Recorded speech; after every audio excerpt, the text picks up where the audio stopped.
You've been working in politics and media for a long time. And in the past 10 years, we've started to see this dramatic shift, right? You worked at CNN, right? Yeah. With Anderson, and now CNN, they went absolutely insane. But they weren't like that. I'm telling you. And people know. Well, no, I know. I mean, go back and look at it. Larry King, we covered all the legal cases and political cases. Anderson Cooper, I've always actually personally really liked. We got along really well. He recruited me to come, to CNN, and they weren't like that. I worked with like Wolf Blitzer, and Lou Dobbs was there at the time, and it was like a normal place, and it was actually kind of cool. To be there. I used to watch CNN. I used to have CNN on 24/7. Everyone did. Because it would give me the breaking news, and the breaking news happened. Oh, yeah. But CNN headline news, too, was good. But then one day, I noticed all it was panels talking about Donald Trump. I know. And I switched to Fox, and it was redundant. Iranian protests. I switched to CNN, Trump. Switched to Fox, terrible weather coming your way, storms and disaster. Fox News Extreme Weather Center. I got to ask you, for a lot of people who have only seen this from the outside, I'm wondering, what was your experience inside watching this weird polarization and this shift happening, not just in news, but in politics, especially considering your work in San Francisco? Yeah. It's so interesting because I was first lady of San Francisco, right? Because we're not going to try to hide this. It's like on the internet. But I was married to Gavin Newsom, who was the governor. But at the time, San Francisco wasn't even that bad then before. A DA's office was good. Mayor's office was good. San Francisco was clean. It wasn't like your right privilege and you get like, a gold medal to like defecate on the streets in front of kids. Like it wasn't. But you were married to the man. Clearly there was something good and that you saw in all of that that's not there anymore. Okay. Well, yeah, I saw somebody that was very hardworking and actually really cared about people, really embraced the idea of being a public servant like I did, working for the district attorney's office and trying to do good and do something incredible for the community. And that all involved, actually, law and order and making sure there was not like chaos in the streets, that they were safe, that communities were safe, that children could walk to school, that, people could, raise their kids in different communities. You could invest and buy something that added and increased in value, right? Live your American dream, all the above. San Francisco, absolutely beautiful place. We did Care Not Cash. Gavin Newsom did that. What was that? So Care Not Cash was, we are not going to subsidize addiction and polysubstance abusers by sitting there and giving them cash to just feed their addiction and kill them, to just essentially be an accomplice to take a life, to actually try to battle back, to give people, drug counseling, treatment, get them clean, help them with getting a new job, helping to reunite, family reunification, whether, if they ended up in the court system, et cetera. We'd have drug court and help people actually through the process and care about them instead of just like throwing a buck at it and saying your life isn't really mattering to this community. We're just going to put you to the side for a second here, et cetera, et cetera. So my question is, with all of those good things you were seeing and doing, did you actually witness the brain slug enter Gavin's ear and take over his mind and turn him into whatever it is he is today? Sad. Figuratively, right? But maybe literally, I don't know. It couldn't have gotten through the gel with the hair. Through the gel. But how did he go from being... I'll tell you, because there was a whole movement that became this super like liberal left, like woke agenda that is extremely persuasive and aggressive. And if you're not going to stand on principle, like they'll tsunami over you. They will destroy you. I literally had people coming to my house where he and I lived, protesting, lighting sofas on fire in front of our house. I would have to go out there with the hose, and I didn't care. I was like, you're going to come to my house? Like, now you're doing an aggressive act against me, and now it's you and I. Let's go. So I'm like, shooting the hose at people. They're ringing my doorbell all hours of the night. They're like, Gavin Newsom doesn't care about anybody. He's like, Attila the Hun. You have no idea. The narrative was so different. He was the most conservative person and moderate, like responsible about taxes and incredible programs for small businesses, all of the above. Then we saw people come in like the quote bicycle coalition. You cannot believe the power of the very vocal minority that comes in with their really weaponized agenda and how they will spend their entire lives to destroy you and try to make a point across so that they become the loudest noise that you cater to. And I've seen it happen over the years. And we've seen this with the woke media and what's gone on. And you see it also, quite frankly, with, the mainstream, like corporate weaponized media now doing the exact same thing. And it's just happened, one vicious cycle after the next. I will say probably the ascendancy of Donald Trump helped feed this, in that people became so upset, so deranged, so obsessed, like addicted to Donald Trump and Trump derangement syndrome. I think it's 1,000% real. We've seen it across all the different election things, campaigns, events, all of the above, that literally they're like, we have to move like in unison against this one, entity, dangerous like force and movement in the country. And so it was just a complete slingshot of aggression back in the other way, to try to stop it. California orders skilled nursing facilities to accept coronavirus patients, from the LA Times, April 1st, 2020. I don't understand how, when you look at Newsom, Cuomo, I think Wolf, what other, was it Murphy? Was that one of the governors? Whitmer. Yeah. They were putting COVID patients into nursing homes and killing the elderly. And Newsom is one of the governors. No, listen, it's very upsetting to me. He and I still have actually a very good relationship. I've had to clear up a few things recently with him. He enjoyed a very good relationship with Donald Trump. He even went so far as to say promises made, promises kept when DJT went out there, for California, for the fires. He went out with Jared, et cetera, giving relief there, working cooperatively together. But now, find themselves on more kind of like polar opposites. There's a whole looming election. There's the chance if Biden runs, or is Kamala, is Gavin Newsom going to run? So it becomes obviously, incredibly complex. Let's see if my ex-husband runs against my future father-in-law. I don't want to just keep harping on him, though. I'm curious about, what was this cultural shift in media and across the board that, just to elaborate on the experience for me, when I started working at Vice, I wanted to be there because they were edgy, because they were not establishment. Shane Smith, the CEO, had gone on Colbert and said, look, we're not left, we're not right. We don't want to do any of that. We just want to tell these stories. And then within a few years, I saw the transformation happening. I'm like, I'm getting out of here. And then I went and worked for another company that was new. And then within 8 months, boom, they were getting woke. Of course, they went broke, laid everybody off. I'm just curious your perspective on how this happens to these companies. I think, okay, I'll tell you this, because I also had worked at, MSNBC, but like filling in, doing analysis and, filling in like primetime anchor, like for Dan Abrams, I was part of his show. Everyone was trying to kind of do the same thing, right? Except Fox, was definitely more conservative for sure. But they're not even that conservative these days to begin with. You know what I mean? Tucker's fantastic, I think, like the Five, whatever. But MSNBC made a, conscientious decision from a management perspective to go ahead and be the counter programming to Fox News. That's what happened first in terms of the big, cable news networks. Then seeing the success that MSNBC was having in the counter programming, like you have to remember back, there were nights like Rachel Maddow, Oberman, everybody doing incredibly well in the ratings, like giving Fox a run for their money. Okay. And we were like, the engine that couldn't fail. We're like propelling forward with like smashing ratings. Then CNN saw what was happening with MSNBC and decided they would follow suit. So then you had someone like Jeff Zucker, who was super Trump, The Apprentice, everything, besties at weddings together, all of the above, come in and try to push CNN to that extreme when, Don Lemon, Cuomo, who, by the way, I worked with at ABC News at Good Morning America, was not this person that was like a super leftist or anything like that. But it becomes that reward. You know what I mean? It's like classical condition. It's like, okay, I'm going to do this. Oh, it actually worked out well. I'm going to continue to do that.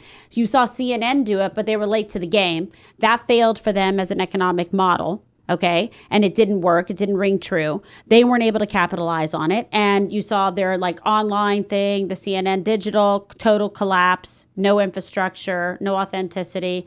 And then layoffs, Zucker gone, all of the above. So CNN's in a free fall with like horrific ratings right now, right? It began to like drop down with MSNBC. You had the pandemic, you had Trump. You had all these movements, and you had the mainstream media, the print journalism, also being very aggressive, trying, following through with that to say, like, this is not what we want, and making all these constant attacks.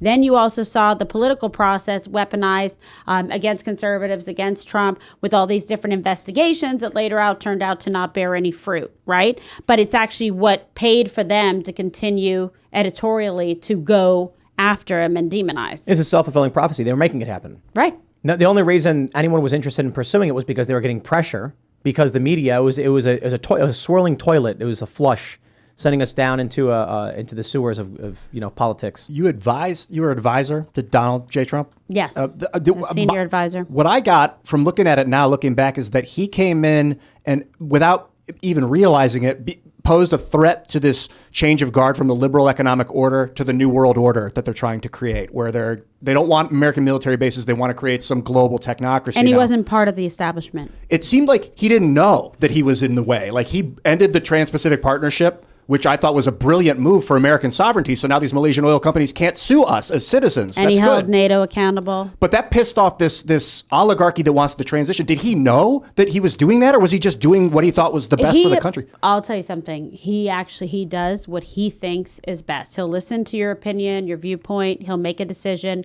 but he actually will analyze it and decide. But he operates from a businessman's prism and perspective. So, and we haven't really had like real businessmen, occupy. We certainly don't have one right now. He doesn't have any business experience, Joe Biden, right? And we see what's happened with the economy and whatnot. But Donald Trump approached it like that. He's like, well, why are we giving all this money to these people? They're not paying it. Why are we giving all this money to NATO? They're not contributing anything. Why are we giving this money to China?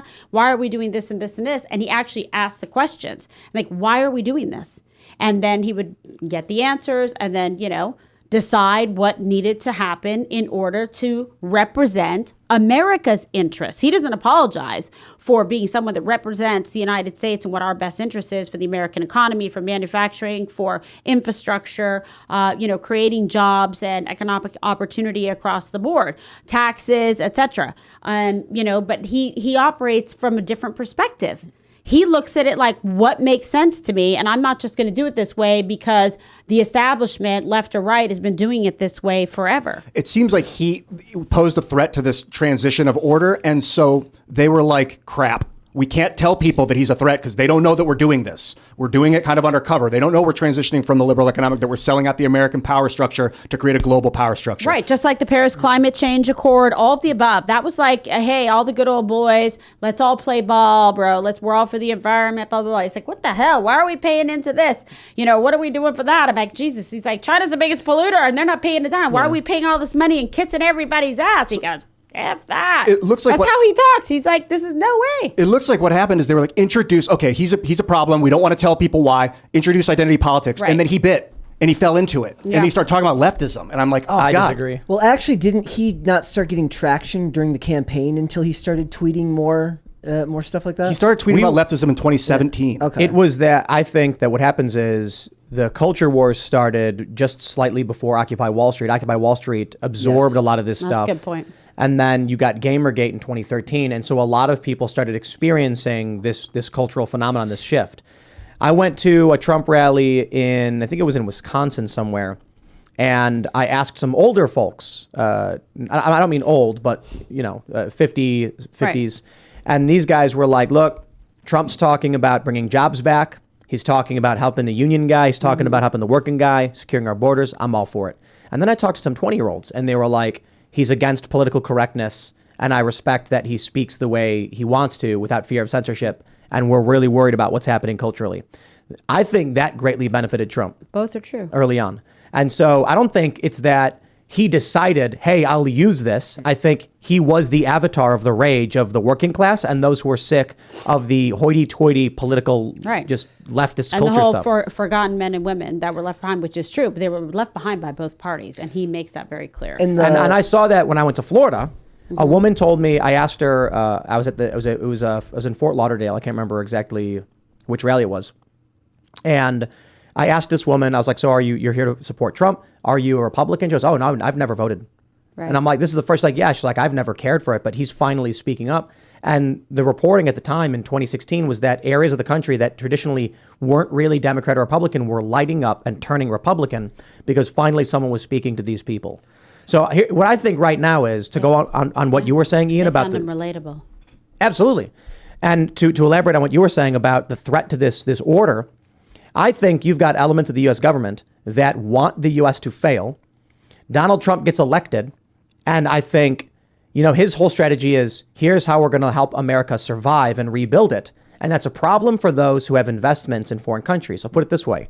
You got these guys in government who have effectively put options on the U.S. economy. Yes. And Donald Trump is now jeopardizing their bet against America by making it stronger. And it's making these people very poor. They're very angry about it. I got the feeling that he didn't realize that he was doing it, that he was threatening some secret transition. I don't know if he knew. I don't think he knew. It felt like he was just doing what he thought was the best for the country from the base. I think he knew that it was going to piss all those people off because they certainly called and complained. A lot of people, he had people on both sides, and believe me, they called and talked to him and whatever. But at the end of the day, one thing you're not going to do, you're not going to be able to successfully bully Trump. You're just not. He doesn't care. He's going to do what he thinks. He tells you exactly what he thinks, and he's going to do what he says. That's how he is. And sometimes it may be frustrating. You're like, whoa, wait, we got to win here. Don't say anything else about that. You're never going to win that conversation with him because he's always going to say, trust me. But if you know he's always going to react a way, you can use that against him and get him to do what you want by giving him the opposite. I think he is unpredictable. I really do. I agree. I do agree with that. Unpredictable. One thing that because he'll change his opinion. Believe me, he could be in here right now, and you could say something to him, and he's like, and he's going to think about it. Then you could come and say something to him, and he's going to think about that, and then you're going to see where he comes down on it. It's, and you can't imagine whoa, I didn't see that come. Why didn't he go this way on that or blah blah blah blah blah? And he has the way he processes and he thinks about things, and he's a very confident person, meaning he knows what he wants to do, what he thinks, and he's going to do. Ultimately, it doesn't matter what he thinks is right in his mind. I wanted to say, hey, Don, hello, and thanks for letting us psychoanalyze you on TV. Is he going to win in 2024? I think so. Yeah. I especially think with everything that's transpired now, what's gone on with the investigations, with the district attorney's office coming after him, whether it was, Mar-a-Lago and the insanity. And I remember that night so well, of them coming in and, storming Mar-a-Lago. How insane is that? And you're going through Melania's closet. What is wrong with these people? Yeah, seriously, if they can do it to him, guess where they can come in? I love your sign in the front. No trespassing. Yeah.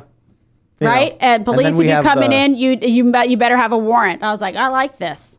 I mean, but it's true, right? I mean, this is America, and that you have to stand up for what you believe in. And if you think it's okay that they're going to do this, it's time and time again on President Trump. And where's the evidence? Where's the evidence of any of the wrongdoing? And then it's Joe Biden is sitting there living his best Corvette summer with a box of Docs in the garage with crackhead Hunter and China foreign. You couldn't make this up. People would be like, whoa. They'll be like, what medication are you on that you wrote this script? Because no one will believe it.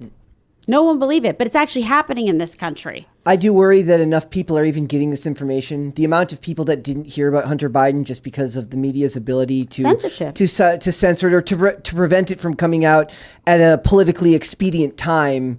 I think the biggest uphill battle isn't just they did that to affect the election. Yes, too. well, that's what I'm saying. They censored the New York Post tweets on Hunter Biden, and now how many years later we're finding out it was actually true. There was veracity and truth to it. There was evidence to back it up. There's evidence of foreign dealings. There's evidence of being in bed with China and $1 million here, there, whatever. I'm like, come on. Come on. And so why is that guy still running around? Thanks for watching this clip from the Timcast IRL podcast. Hang out with us live Monday through Friday at 8 p.m. and become a member over at timcast.com for uncensored, members-only shows exclusive.